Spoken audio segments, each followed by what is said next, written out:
Once upon a time, in a small village, there lived a dog named Max. Max was a greedy dog who loved food more than anything in the world. He would eat anything he could get his paws on, from juicy bones to tasty scraps. One day, while wandering through the village, Max caught sight of a butcher's shop. The aroma of freshly cooked meat wafted through the air, making Max's mouth water. He spotted a delicious-looking bone on the counter and his eyes grew wide with excitement. The butcher, noticing Max's interest, decided to test the dog's greed. He tied a string around the bone and held one end, allowing Max to think he had the bone in his jaws.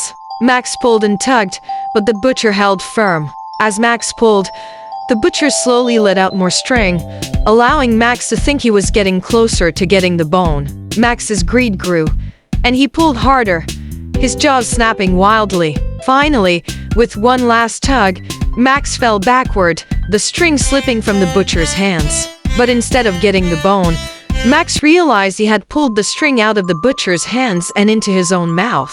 The string was attached to a piece of cloth, which was tied to a bucket of water. The bucket was suspended above Max, and as he pulled the string, the bucket tipped over, pouring water all over Max. The villagers who had gathered to watch the spectacle burst out laughing.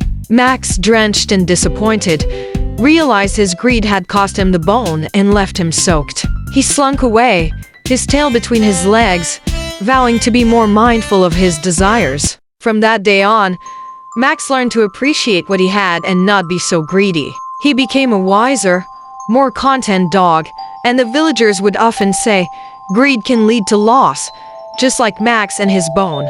Moral: greed can lead to loss and disappointment. Being content with what we have and being mindful of our desires can bring greater happiness and fulfillment.